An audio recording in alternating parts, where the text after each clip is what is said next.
Ao navegar pela internet, encontrei esta página que afirma apresentar provas conclusivas para a existência de Deus. Primeiro está escrito que não podemos tocar ou observá-lo, e de seguida afirmam que há inúmeras, embora só apresentem 3, maneiras de saber que Deus é real e que é quem diz ser. Analisemos-las. A primeira prova tem como título a lei de causa e efeito. Dizem-nos que toda a causa tem um efeito e todo o efeito tem uma causa, e que esta lei está relacionada com a origem dos céus e da terra. Depois dizem que os cientistas concordam que o universo teve um início, nada mal até aqui. O parágrafo seguinte fala do mesmo, incluindo a teoria da relatividade para explicar que é através das equações de Einstein que os cientistas podem concluir que o universo teve um começo e definem o universo como tempo, espaço, matéria e energia física. É no terceiro parágrafo que começam as falhas lógicas e as conclusões irracionais. O texto afirma que se o universo precisa de uma causa para existir, essa causa deve ser algo para além do universo, ou seja, a causa está para além do tempo, espaço, matéria e energia física. E o que é esta causa? Bem, para quem escreveu este texto, deve ser algo parecido com o Deus cristão. Mas porquê o Deus cristão? Tanto quanto sei, a maioria dos outros deuses também satisfaz as condições apresentadas, são intemporais e imateriais. Até o Flying Spaghetti Monster podia ser a causa do universo. Afinal, os planetas são redondos como as almôndegas, não é? Continuando, eu não consegui encontrar o artigo completo da revista Time em que Richard Dawkins disse que pode haver algo incrivelmente grande, incompreensível e além do nosso presente entendimento. Mas baseando-me nesta situação, penso que ele se refere às limitações do homem. Os seres humanos estão limitados e ainda não conseguimos explicar todos os fenómenos do universo. Isso é verdade. Penso que o que Richard Dawkins quis dizer com isto é que ainda poderemos vir a descobrir muita coisa que no presente nos é desconhecida ou incompreensível. Não que o Deus cristão existe.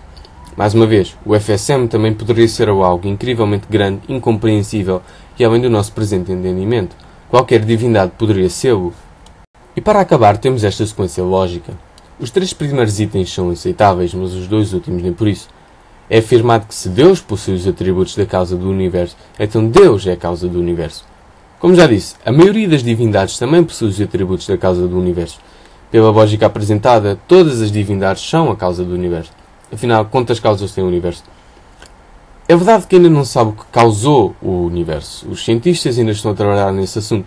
Mas dizer que foi Deus não explica nada. Podemos seguir o relato do livro de Gênesis, mas também não obteríamos respostas credíveis. Deus simplesmente cria a Terra do nada. E não falemos das contradições e relatos pouco credíveis. Mas isso fica para outro vídeo. A segunda prova tem como título a lei de teleologia. Para ser sincero, desconheci o significado deste termo, mas nada que uma pesquisa não resolva. Basicamente, a teleologia é uma perspectiva filosófica que defende que os fenómenos naturais têm uma finalidade, como as ações humanas. Mas, contrariamente ao que é afirmado, a teleologia não é uma lei científica. Não há nenhuma lei científica que diga que um objeto que parece ter um objetivo tenha que ter um designer. Mas, aparentemente, o texto refere-se a objetos feitos pelo homem, visto que mais à frente dizem que esta suposta lei também se aplica às coisas do universo, e que isto prova que o universo teve que ter um designer. As ferramentas feitas pelo homem têm um objetivo, desde os machados de pedra ao telescópio Hubble. O machado foi feito para cortar e o telescópio para observar o espaço. E sabemos que tiveram designers porque foram todas feitas pelo homem, os machados pelos homens da Idade da Pedra e o telescópio Hubble pela NASA. É dado o exemplo da Terra. Se estivesse 10% mais perto ou 10% mais longe do Sol, não existiríamos e não estaríamos aqui para falar sobre o assunto. Tivemos sorte, mas falemos de sorte. Na Via Láctea existem no mínimo 100 bilhões de planetas. Há um estudo que reporta até 400 bilhões, mas vou manter-me pelos mínimos. Segundo um estudo, 17 bilhões têm uma massa semelhante à da Terra e uma órbita próxima da sua estrela. E segundo outro, existem cerca de 8,8 bilhões de planetas semelhantes à Terra a orbitar estrelas semelhantes ao Sol, na zona que permite a existência de água no estado líquido e, possivelmente, vida semelhante à terráquea. A precisão do que o texto fala pode, afinal, ter simplesmente acontecido, e várias vezes. O facto de a Terra estar à distância certa para que possa sustentar vida não prova que tenha sido criada por Deus para a sustentar. E para finalizar temos versículos bíblicos. Salmos 19, versículos 1 e 6. Os céus proclamam a glória de Deus, e o firmamento anuncia as obras das suas mãos. Principia numa extremidade dos céus, e até à outra vai o seu percurso, e nada refoge ao seu calor. O que estes versículos não explicam é a razão pela qual os céus proclamam a glória de Deus, e do Deus cristão especificamente. Se mostrar algum tipo de prova credível que aponte para o Deus cristão em específico, seria igualmente válido dizer que os céus proclamam a glória de qualquer outra divindade.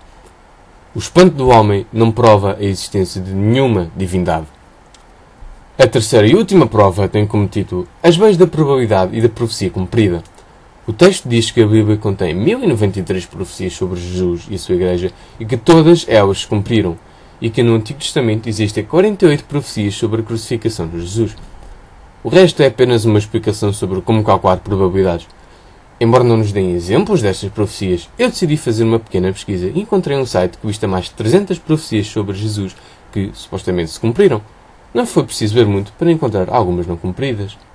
Profecia falhada número 1. O Messias derrotaria Satanás. Gênesis capítulo 3, versículo 15.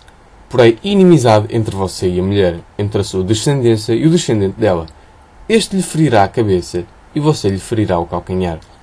1 João capítulo 3, versículo 8. Aquele que pratica o pecado é do diabo, porque o diabo vem pecando desde o princípio. Para isso o Filho de Deus se manifestou, para destruir as obras do diabo. Pelo meu entendimento, no primeiro versículo Deus diz à serpente, ou seja, Satanás, que porá inimizade entre a sua descendência e a da mulher, Jesus, e o segundo versículo diz que Jesus veio ao mundo para acabar com o diabo. E é claro que o Messias derrotou Satanás. Já ninguém peca.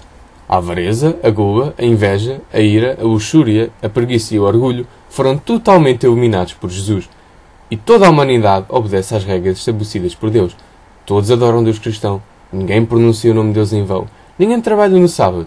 Ninguém desrespeita os seus pais. O homicídio é totalmente inexistente. Ninguém comete adultério. Ninguém rouba. Ninguém mente.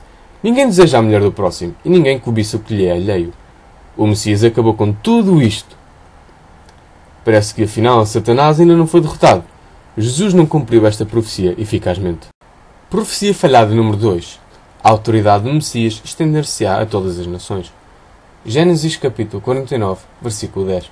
O sceptro não se apartará de Judá, nem o bastão de comando de seus descendentes, até que venha aquele a quem ele pertence, e a ele as nações obedecerão. Judas capítulo 1, versículo 25.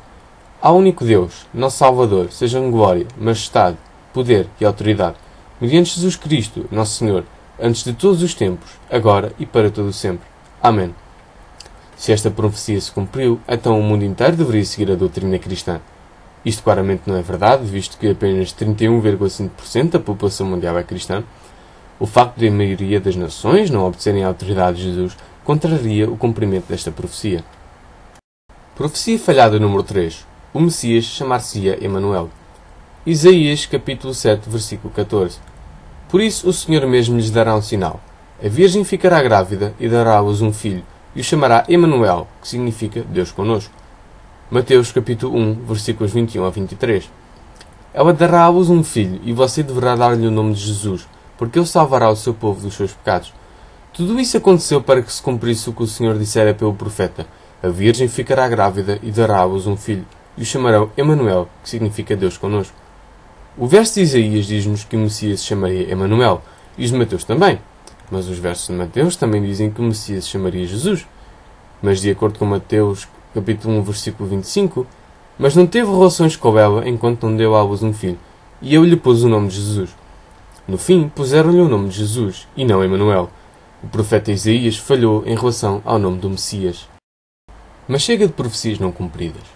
O texto continua e diz que as probabilidades de Jesus cumprir apenas 8 das profecias são de 1 em 10 elevado a 17, ou 1 com 17 zeros. Não é fornecida uma explicação para como foram obtidos estes valores, e eu também não faço a mínima ideia de como é que foram obtidos, por isso não posso dizer muito. Posso, no entanto, dizer que não é a primeira vez que esta página não oferece a informação necessária para suportar as afirmações apresentadas. E depois há esta comparação. O que é de dizer? Fixe.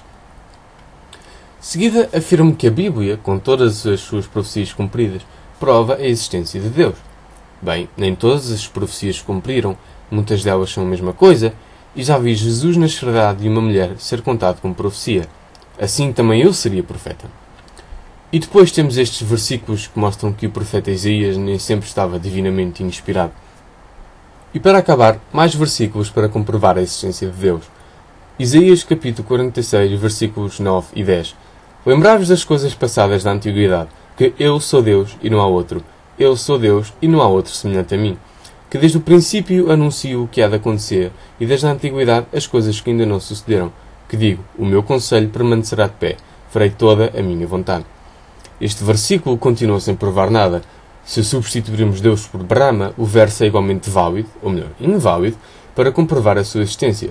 Mais uma vez, sem fornecer nenhuma prova real, citar a Bíblia para provar a existência de Deus é fútil.